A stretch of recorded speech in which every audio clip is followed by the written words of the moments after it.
Você já parou para pensar que muitas vezes o que realmente atrapalha a sua vida não é o que você sente, mas o quanto você tenta fugir ou controlar o que sente?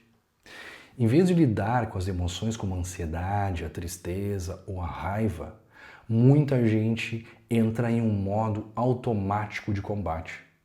E essa tentativa constante de evitar o que incomoda pode estar te afastando de uma vida mais leve e significativa. Hoje nós vamos falar sobre isso, sobre a rigidez psicológica, um padrão de funcionamento que pode prender você dentro da sua própria mente. E principalmente, vamos entender como é possível sair desse ciclo por meio da flexibilidade psicológica, uma habilidade que você pode desenvolver no dia a dia e que pode transformar a forma como você lida com os pensamentos ou os sentimentos difíceis. Existe um consenso já entre os pesquisadores da área em que a causa, uma das principais causas do sofrimento humano está na rigidez psicológica. Esse padrão comportamental de fuga do desconforto emocional. Muitas pessoas não aceitam o desconforto, não aceitam pensamentos difíceis. Quando eu falo pensamentos difíceis, estou falando de pensamentos negativos, pensamentos ruins.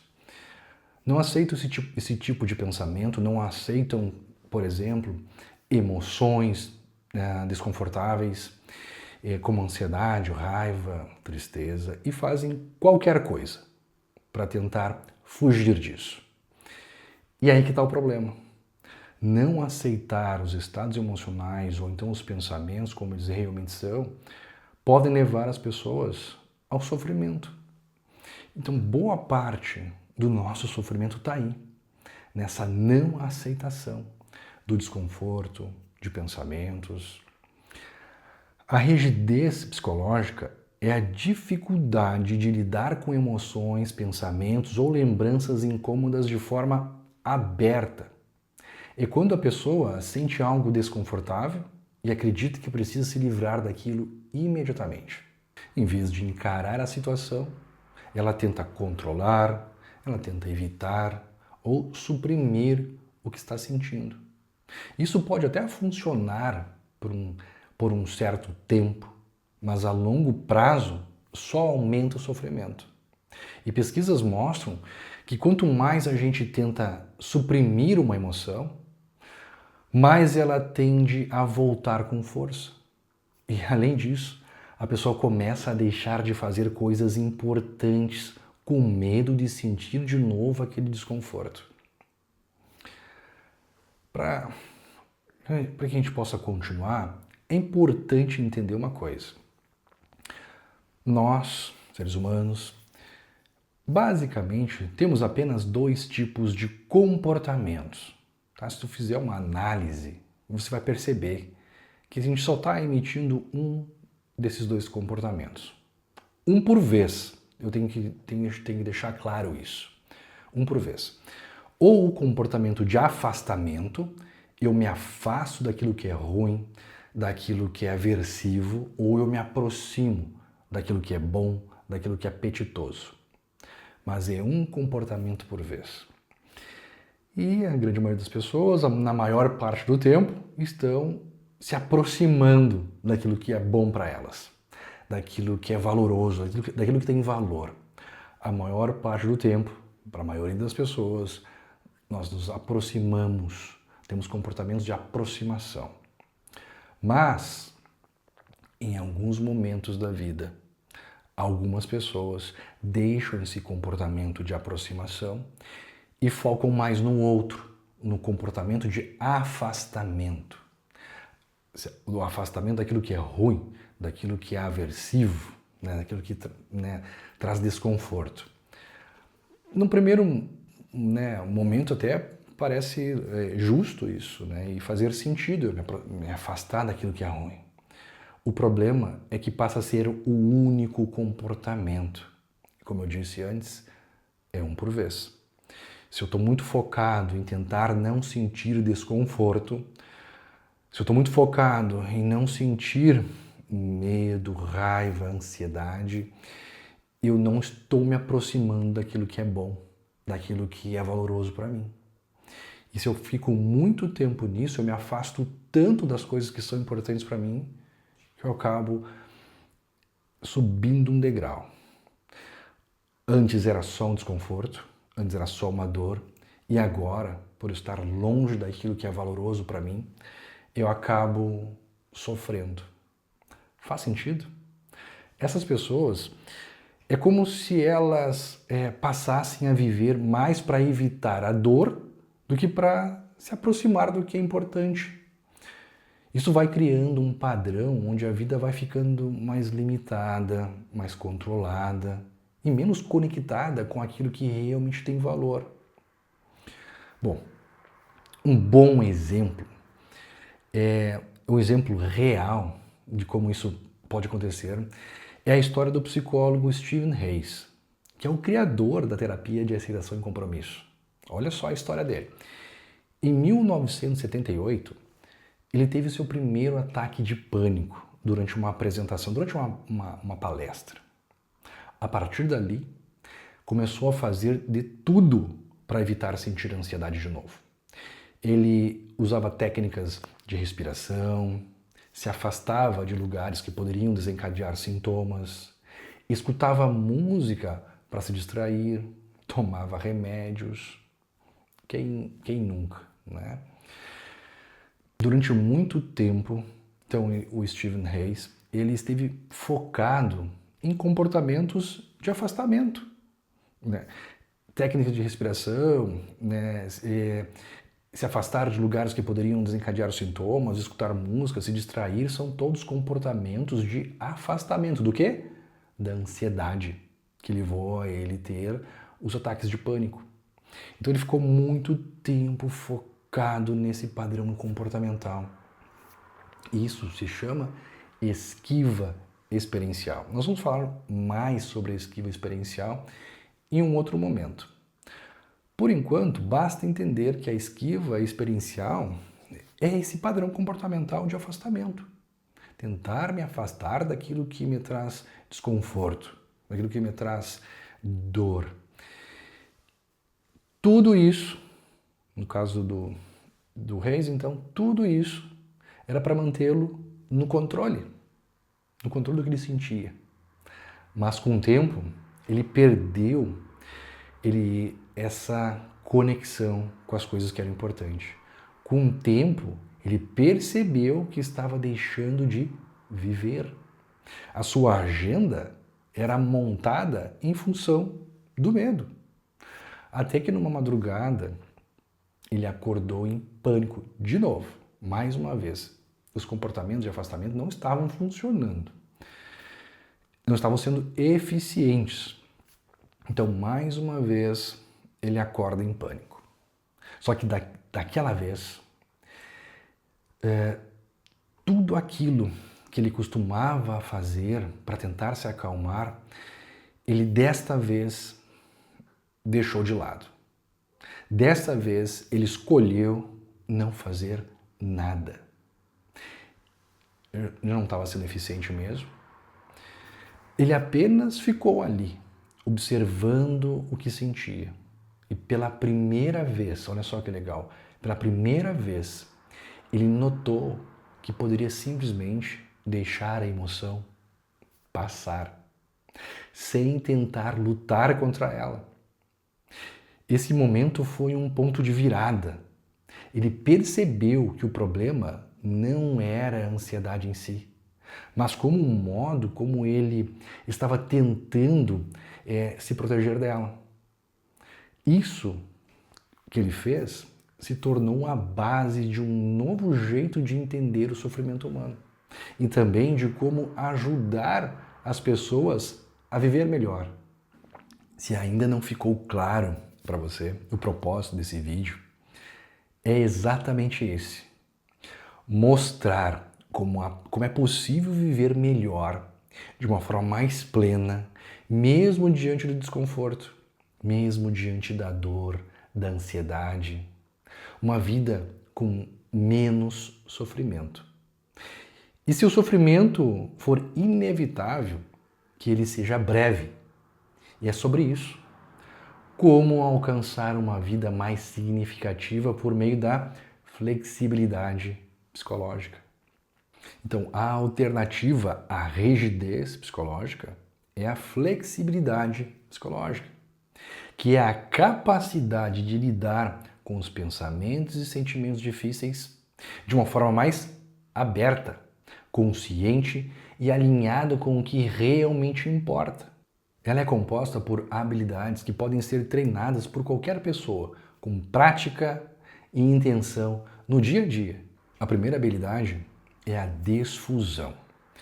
A desfusão significa observar os seus pensamentos como eles realmente são. Apenas palavras ou imagens que passam pela sua mente e não fatos que definem quem você é.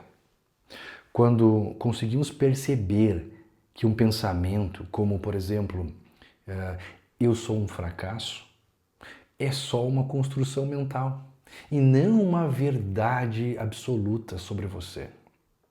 Quando nós percebemos isso, que pensamentos são apenas pensamentos, frases soltas na minha cabeça, ganhamos mais liberdade para agir de uma forma diferente, mesmo que esse pensamento ainda esteja presente.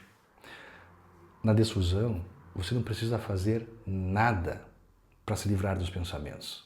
Apenas note a presença deles e continue em direção àquilo que é importante. A segunda habilidade é a aceitação. Isso não quer dizer gostar de sentir dor, não é isso. Mas sim permitir que as emoções difíceis estejam presentes. É só isso. Sem entrar em luta constante para se livrar delas. Aceitar não é passividade. Aceitar é reconhecer que sentir tristeza, sentir medo ou raiva faz parte da experiência humana e que podemos continuar nos movendo mesmo com esse desconforto. A terceira habilidade é a atenção ao momento presente. Estar presente é conseguir trazer a mente de volta para o aqui e para o agora. Em vez de se perder em arrependimentos do passado ou preocupações com o futuro, essa habilidade nos ajuda a perceber melhor o que está acontecendo dentro e fora de nós e responder de uma forma mais consciente às situações. Então, atenção ao momento presente, ao aqui e agora. Mantenha o seu pensamento, a sua consciência no agora. A quarta habilidade é a conexão com seus valores. Uma das habilidades mais importantes. Conexão com seus valores. Isso significa identificar o que realmente tem importância na sua vida. O tipo de pessoa que você quer ser, o que você quer construir, o que dá sentido às suas ações. Quando temos clareza dos nossos valores, conseguimos fazer escolhas mais alinhadas com quem somos, com aquilo que realmente importa. E por fim, a quinta habilidade. O comprometimento com as ações guiadas por valores. Uma coisa são os valores, a outra coisa são os comportamentos, o compromisso com eles. Ou seja, mesmo quando você estiver se sentindo inseguro, cansado ou ansioso, ainda assim pode dar pequenos passos em direção ao que importa. Não se trata de esperar se sentir pronto, mas de agir com intenção apesar do desconforto. Para colocar isso em prática, você pode começar com algumas estratégias bem simples. Uma delas é exercitar a aceitação. Quando estiver com uma emoção difícil, pare por um momento e observe o que você está sentindo. Onde no corpo isso aparece? Por quanto tempo dura? Em vez de tentar afastar a emoção, apenas fique com ela por alguns instantes. Esse é o primeiro passo para começar a praticar a aceitação. Falaremos sobre isso com mais detalhes mais aprofundado nos próximos vídeos, nos próximos momentos. Uma outra técnica é pare, respire, perceba e prossiga.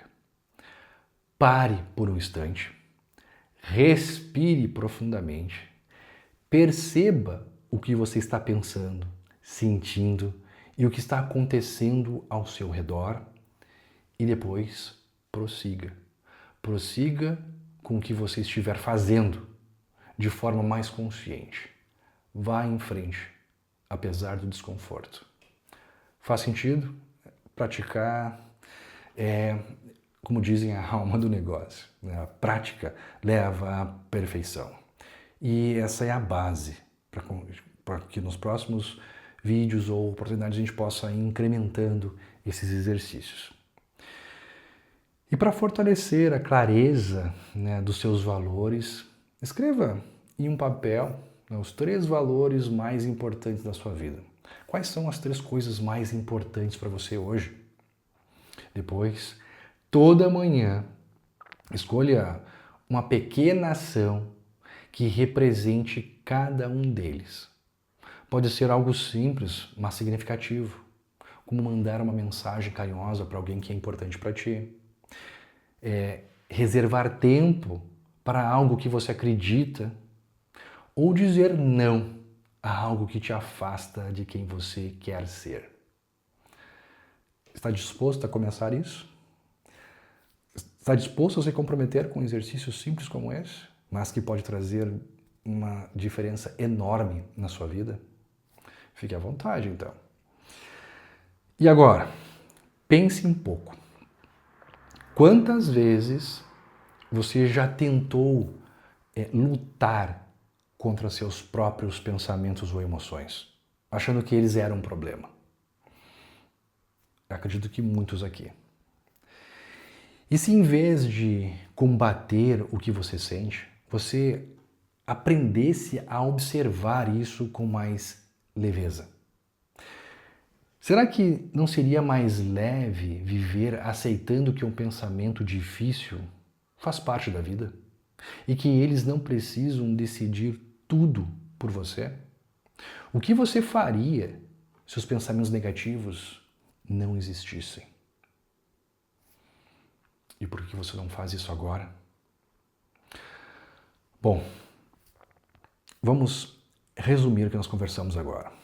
Para concluir, então, a rigidez psicológica faz com que a gente tente controlar ou fugir das emoções, mas isso acaba nos afastando daquilo que é mais importante.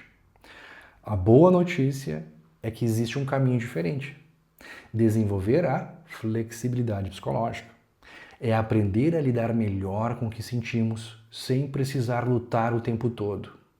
É aceitar a presença de pensamentos e emoções difíceis, mas ainda assim fazer escolhas alinhadas com o que realmente importa.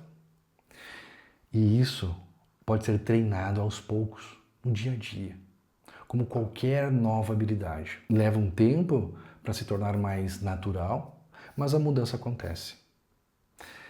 Se esse vídeo te ajudou a pensar de uma forma diferente sobre as suas emoções, deixa aí um like, se inscreve por favor aí no canal e compartilhe com alguém que talvez possa se beneficiar desse conteúdo. A gente se vê no próximo. Até lá, até logo.